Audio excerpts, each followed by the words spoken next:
President হিসেবে Trump ও তার কর্মকাণ্ড নিয়ে বেশিরভাগ মার্কিনের মনোভাব নেতিবাচক। সিএনএনের জরিপ। নতুন করে যুক্তরাষ্ট্রের ক্ষমতায় আসার পর প্রথমবারের মতো কংগ্রেসের যৌথ অধিবেশনে ভাষণ দিতে চলেছেন প্রেসিডেন্ট ডোনাল্ড ট্রাম্প। গত 20 জানুয়ারি শপথ গ্রহণের পর গত কয়েক সপ্তাহে তিনি যেসব সিদ্ধান্ত নিয়েছেন এবং যেভাবে দেশ পরিচালনা করেছেন তাতে তার প্রতি আমেরিকানদের নেতিবাচক মনোভাব আরও বেড়েছে। সিএনএনের এক জরিপে এ চিত্র উঠে এসেছে। এসএসআরএস দেশ জুড়ে এই জরিপ পরিচালনা করেছে। জরিপে 3টি বিষয়কে বিবেচনায় নেওয়া হয়।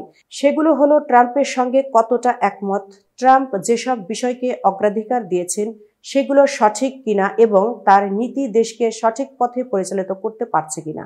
জরিপে অংশ নেওয়া 52% মানুষ বলেছেন তারা প্রেসিডেন্ট ট্রাম্পের কার্যক্রমের সঙ্গে একমত নন। 48% অংশগ্রহণকারী একমত পোষণ করেছেন। ফেব্রুয়ারির মাঝামাঝিতে করা সিএনএনের আরেকটি জরিপে প্রায় একই ফলাফল পাওয়া গিয়েছিল।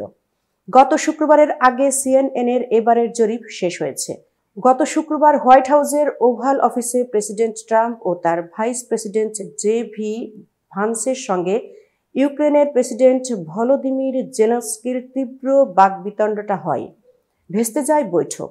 তবে সিএনএনের এই জরিপে ওই বৈঠকের আগেই শেষ হওয়ায় এতে বৈঠকের কোনো প্রভাব পড়েনি। জরিপে দেখা গেছে রিপাবলিকানদের মধ্যে ট্রাম্প এখনও দারুণ জনপ্রিয়। ট্রাম্প যেভাবে দেশ পরিচালনা করছেন তার সঙ্গে 90% রিপাবলিকান একমত পোষণ করেছেন। যদিও ট্রাম্প এখনও একই রকমভাবে ডেমোক্র্যাটদের মধ্যে অজনপ্রিয়। 90% ডেমোক্র্যাট ট্রাম্পের দেশ পরিচালনার সঙ্গে একমত হতে পারেননি।